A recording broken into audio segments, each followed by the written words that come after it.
All right, so I had a request to discuss auditory processing disorder, so here we go. I'm Dr. Rebecca Fontanetta. I'm a pediatric neuropsychologist, and auditory processing is a difficult one because there's not full agreement on how to diagnose or assess for or treat auditory processing disorder.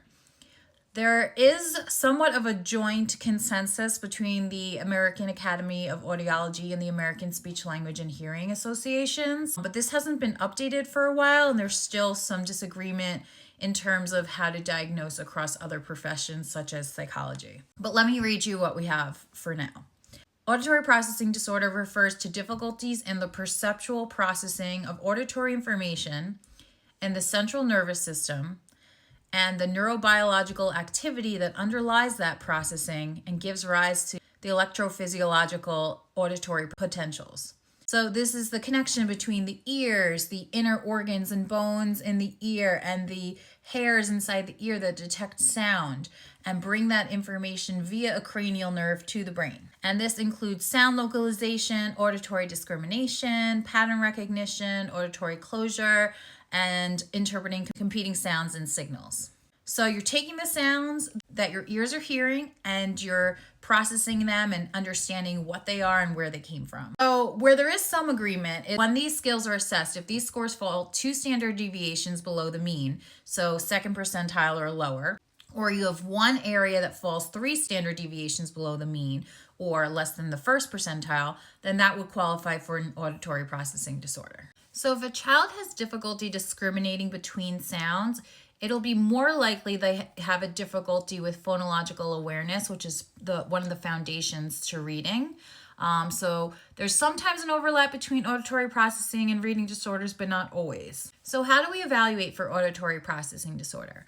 Well, first off, you'll need an audiologist to confirm that there's no peripheral damage to the hearing process. So nothing with the actual ears itself, nothing internally inside the ears, nothing with the connection between the ears and the brain through the cranial nerves. So that's step one.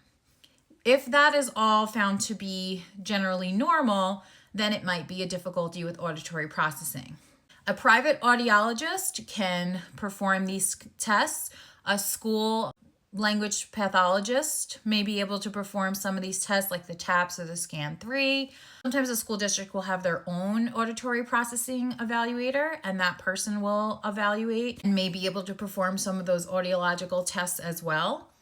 And then there's some of us like myself who do screeners, go through phonological processing, auditory processing on like the CTOP or the Scan-3 or other things that might be appropriate to say whether or not the child might be at risk.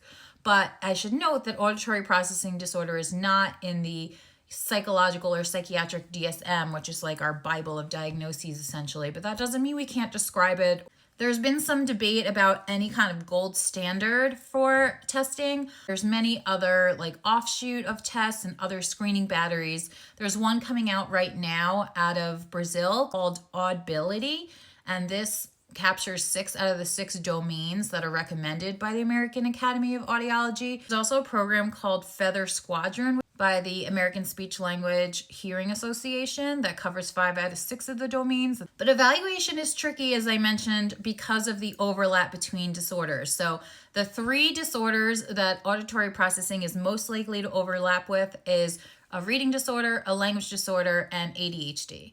Because you're talking about taking in information, understanding the sounds, organizing the sounds, paying attention to those sounds, and using those sounds to create meaningful language. So there can be a difficulty in any of those stages, and there can be overlap. You can have all 4 of those diagnoses. You could have only 1 of those diagnoses, so it really depends. So those with dyslexia often struggle with gap detection and sound discrimination, but there is some overlap between that and executive functioning skills.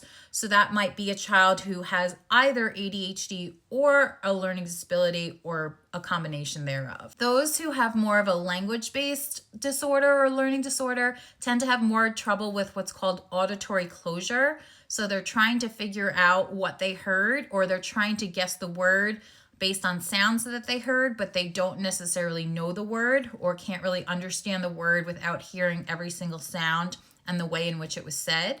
whereas people with ADHD have more difficulty with the working memory aspects, holding the auditory information in their mind, remembering it, organizing it, and separating and then integrating the different sounds.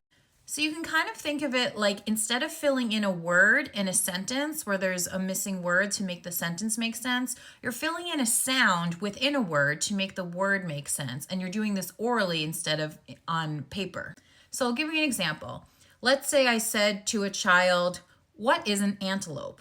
And the child responds, "A fruit." So maybe the child heard antelope as cantaloupe.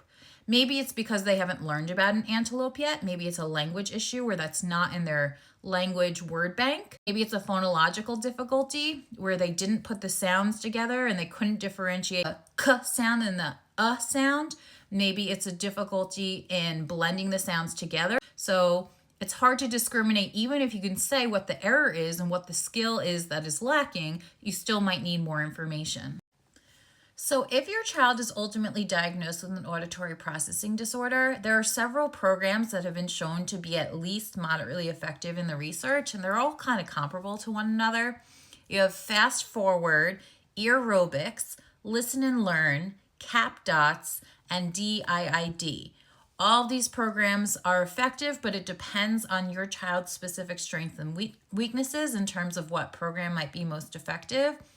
And these programs can be done at home, at school if there's a provider that is trained, or in an audiologist's office. And then through an IEP under other health impairments, speech language, or learning disability, you want probably speech language services, hearing services, specialized reading if there's a reading disorder, and maybe resource room. So you might need different accommodations or modifications for different subjects. So sometimes it will be beneficial if a teacher speaks slowly, emphasizes certain words or certain sounds, uses strategic seating, so depending on your placement in the classroom, and sometimes using visual aids or written language paired with the oral instruction could be helpful. Oftentimes the personal FM systems and low gain hearing aids can be really helpful, but that depends on the child as well, but that may help for them to hear the teacher better in the classroom. Though sometimes students feel embarrassed by this and they don't want to stand out, so they don't necessarily agree to use those services. So that can be a tricky one. That's why the classroom accommodations and modifications are important as well. Something as simple as changing fluorescent light bulbs to a different kind of light, which may not always be easy to accomplish, but the buzzing from a fluorescent light can actually make a significant impact for a child with auditory processing disorder. So if your child has any of the difficulties that I mentioned, and you know that they have trouble with reading or trouble with language or trouble paying attention, it might be worth it to consider an auditory processing evaluation, either privately or through the school. And if you do have an evaluation through the school, whether it's speech language or auditory processing itself, you're always entitled, just like a neuropsych, to an outside evaluation through an IEE process.